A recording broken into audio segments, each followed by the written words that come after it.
Solubilité d'une espèce chimique. Les solvants sont couramment utilisés comme nettoyants, dégraissants, décapants, dilueurs.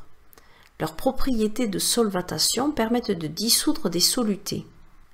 Le white spirit, par exemple, est un solvant employé comme dilueur de peinture ou comme nettoyant de taches. Mais pourquoi faire appel à ces solvants, pouvant être fortement odorants, présentant souvent des risques pour la santé ou pour l'environnement, plutôt que d'utiliser simplement de l'eau? Une espèce chimique se dissout plus ou moins selon sa propre nature et la nature du solvant. Pour comprendre ce phénomène, prenons un exemple.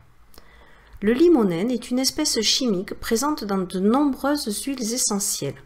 Elle est constituée de molécules contenant des atomes de carbone et d'hydrogène, d'électronégativité quasi identiques. De ce fait, la molécule est apolaire. Versons du limonène dans deux solvants différents. L'eau, solvant polaire dû à la polarité de la molécule d'eau, et le cyclohexane, solvant apolaire. Dans l'eau, après agitation et décantation, le limonène forme une couche supérieure. Il est non soluble dans l'eau. En revanche, le limonène est soluble dans le cyclohexane. Les solutés moléculaires apolaires sont généralement solubles dans les solvants apolaires. C'est la raison pour laquelle certaines peintures contiennent des molécules apolaires qui ne peuvent pas être dissoutes dans l'eau solvant polaire, mais dans des solvants apolaires comme le white spirit. Qu'en est-il des molécules polaires? Versons maintenant de l'eau dans le cyclohexane. L'eau est insoluble dans le cyclohexane où elle formera, après agitation et décantation, une couche distincte. En fait, les solutés moléculaires polaires sont généralement solubles dans les solvants polaires du fait des interactions électrostatiques. Voyons maintenant la dissolution d'un solide ionique dans l'eau. Le sel plongé dans l'eau d'une casserole se dissout et n'est plus visible. Mais que devient-il? La présence d'ions et donc de charges électriques permettent au solide ionique d'être soluble dans l'eau. Ainsi, le sel de cuisine ou chlorure de sodium solide se dissout dans l'eau où se dispersent des ions sodium et des ions chlorure. Lors de cette dissolution, les liaisons se rompent. C'est la phase de dissociation. Les molécules d'eau entourent les ions par interaction électrostatique, c'est la phase de solvatation. Puis, ces ions se dispersent dans le volume d'eau. L'équation de la réaction de dissolution s'écrit NaCl solide, simple flèche, Na plus aqueux, plus Cl- aqueux. Cette équation doit respecter la conservation des éléments et la conservation de la charge électrique.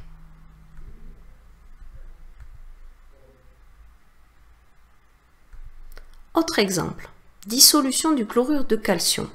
Comme nous venons de le voir, la dissolution du chlorure de sodium conduit à la présence de quantités égales d'ions sodium et d'ions chlorure dans l'eau.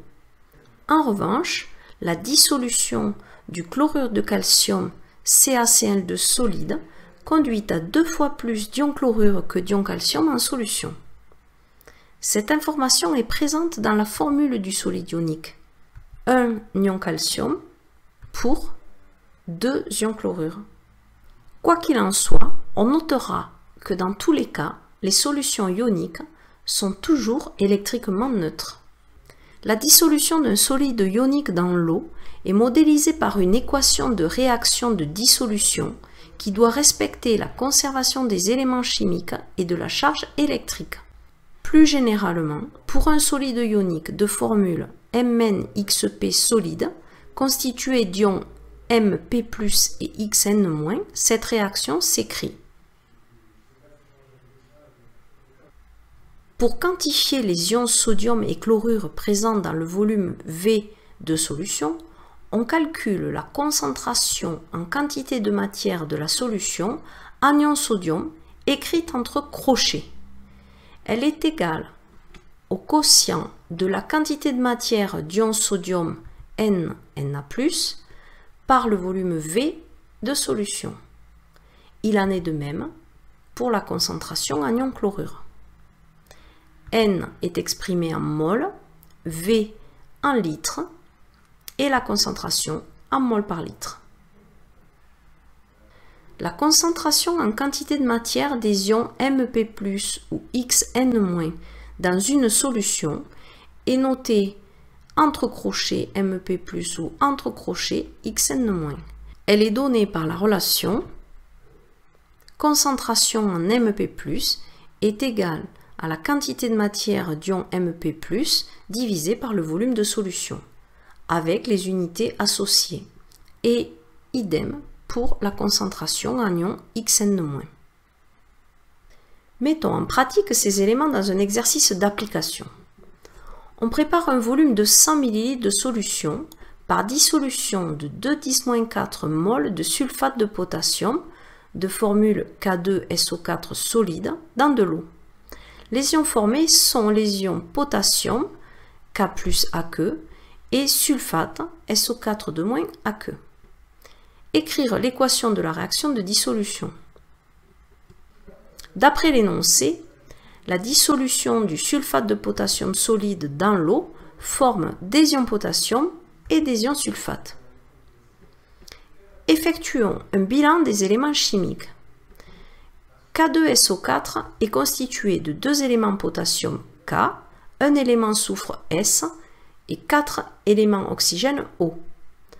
De même, les formules de produits font apparaître un élément potassium, un élément soufre et 4 éléments oxygène. Les réactifs et produits diffèrent de 1 élément potassium. Afin de rendre compte de la conservation de ces éléments chimiques, il est donc nécessaire d'ajouter un ion K+ parmi les produits et donc finalement de placer un 2 comme nombre stoichiométrique devant K+. Vérifions la conservation de la charge électrique.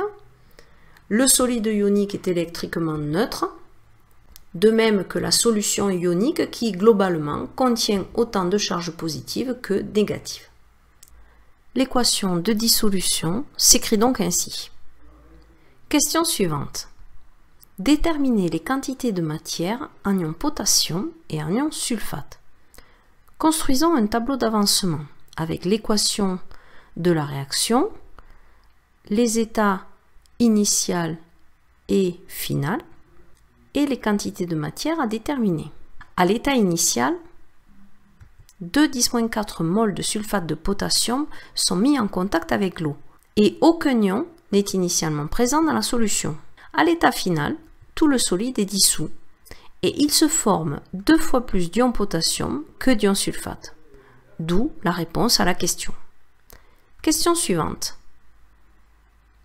En déduire les concentrations en ion potassium et en ion sulfate. La concentration en quantité de matière est notée entre crochets. Le volume de la solution donné dans l'énoncé est de 100 ml. Après application numérique, on détermine une concentration de la solution de 4,10-3 mol par litre en ion potassium. En procédant de la même façon, pour les ions sulfates, on détermine une concentration de la solution de 2,10-3 mol par litre en ion sulfate. On vérifie bien que la concentration en ion potassium est 2 fois plus élevée que celle en ion sulfate. Retenons donc, les solutés moléculaires apolaires sont généralement solubles dans les solvants apolaires. Les solutés moléculaires polaires sont généralement solubles dans les solvants polaires. La dissolution d'un solide ionique dans l'eau est modélisée par une équation de réaction de dissolution qui doit respecter la conservation des éléments chimiques et de la charge électrique. Pour un solide ionique de formule MnXP solide constitué des ions Mp+ et Xn-, cette équation s'écrit de la façon suivante. La concentration en quantité de matière des ions Mp+ ou Xn- dans une solution s'écrit entre crochets. Elle est donnée par la relation suivante, concentration en ion Mp+ égale quantité de matière d'ion Mp+ divisé par le volume de solution avec les unités associées.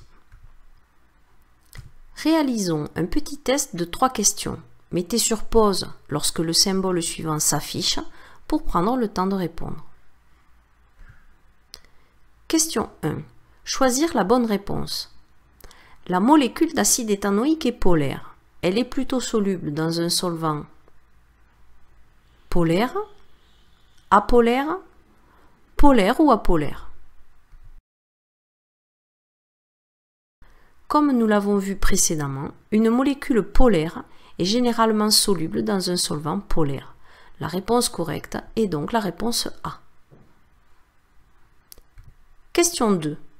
Choisir la bonne réponse. Écrire l'équation de la réaction de dissolution du chlorure de magnésium, MgCl2 solide. La dissolution d'un solide ionique conduit nécessairement à la présence d'anions et de cations en solution. De plus, les éléments doivent se conserver, ainsi que les charges électriques. Enfin, le milieu de dissolution, ici l'eau, est noté en haut de la flèche et non dans l'équation. La réponse correcte est donc la réponse B. Question 3. Choisir la bonne réponse. On dissout du sulfate de potassium K2SO4 solide dans un volume d'eau. La concentration en ion potassium est égale à la concentration en ion sulfate. La concentration en ion potassium est égale à 2 fois la concentration en ion sulfate, ou la concentration en ion sulfate est égale à 2 fois la concentration en ion potassium. L'équation de dissolution du sulfate de potassium solide s'écrit de la façon suivante. Il y a 2 fois plus d'ion potassium que d'ion sulfate en solution. Ainsi, la concentration en ion potassium sera 2 fois plus élevée que celle des ions sulfates. La réponse B est la seule réponse correcte.